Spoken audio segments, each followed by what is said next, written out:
भारताच्या स्वातंत्र्य लढ्यात अभूतपूर्व योगदान देणारे ज्येष्ठ स्वातंत्र्य सेनानी स्वर्गीय जवाहरलाल दर्डा यांच्या जीवनावर आधारित जवाहर हे चरित्र आता ऑडिओ बुक स्वरूपात उपलब्ध झालंय.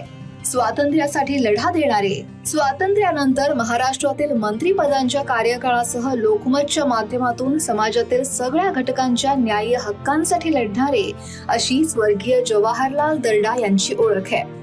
लोकमतच्या कार्यकारी संपादक अपर्णा वेलणकर लिखित जवाहरच्या ऑडिओ आवृत्तीचं अनावरण लोकमतच्या एडिटोरियल बोर्डाचे चेअरमन आणि माजी खासदार डॉक्टर विजय दर्डा, लोकमतचे editor in chief Rajendra Darda, लोकमतचे व्यवस्थापकीय संचालक देवेंद्र दर्डा यांच्यासह मान्यवरांच्या उपस्थितीत पार पडलं.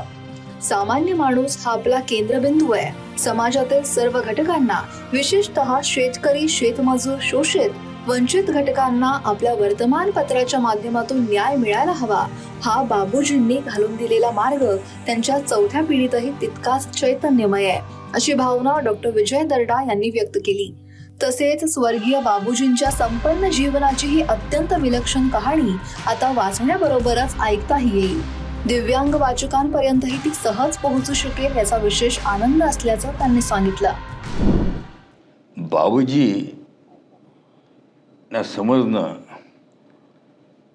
आणि त्यापासून समाजाला काय फायदा होऊ शकेल हे लोकांपर्यंत घेऊन जावं, या मागचा हा एक केवळ सात्विक उद्देश होता. कारण बाबूजींनी आयुष्यभर तुरुंगातून, स्वातंत्र्य चळवळीतील तुरुंगातून परत आल्यानंतर त्यांचं एकच ध्येय होतं की वृत्तपत्राच्या माध्यमातून, लोकमतच्या माध्यमातून सर्वसामान्य जनतेला या स्वातंत्र्याची फळं मिळाली पाहिजे. आणि त्याच भावनेतून त्यांनी लोकमतची वाटचाल केली.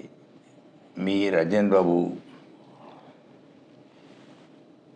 यांनी त्यांचे जे प्रिन्सिपल्स होते, जे त्यांनी म्हटलं होतं की कॉमन मनुष्य हा आपला केंद्रबिंदू आहे, सर्वसामान्यासाठी हे वृत्तपत्र आहे. परंतु हे करत असताना सर्वसामान्यांना केव्हा फायदा त्याचा पोचेल, तर जेव्हा उद्योगाची भरभराट होईल. उद्योगाची भरभराट कशी होईल, तर त्याला वीज लागेल, पाणी लागेल, प्रशिक्षित मॅनपॉवर लागेल. तर त्या दृष्टीने नियोजन केलं पाहिजे आपण. आणि तिथपर्यंत आपल्याला आपले सर्व लोकमतच्या माध्यमातून विचार घेऊन गेले पाहिजे. आणि त्यांनी वारंवार हे सांगितलं की तुम्ही सर्व करत असताना महिलांचा, तरुणांचा तर विचार तुम्ही करालच, परंतु या देशाचा जो कणा आहे शेतकरी, त्याला विसरणार नाही, शेतमजुराला तुम्ही विसरणार नाही. आणि याच माध्यमातून आम्ही दोघी भावंड त्यामध्ये झोकून दिलं. ज्येष्ठ स्वातंत्र्य सेनानी स्वर्गीय जवाहरलाल दर्डा यांच्या जीवनावर आधारित जवाहर हे चरित्र आता ऑडिओ बुक स्वरूपात ऐकता येणार आहे. मल्हार प्रोडक्शन, पुणे इथं महेश लिमये, ओंकार पांडव यांनी ध्वनिमुद्रित केलेल्या या पुस्तकाला अनिरुद्ध दडके यांच्यासह इतर कलावंतांचा वाचक सूर असून पार्थ उमराणी आणि प्रशांत कुलकर्णी यांचं संगीत संयोजन आहे. हे ऑडिओ बुक दिलेल्या लिंकवर क्लिक करून ऐकता येईल.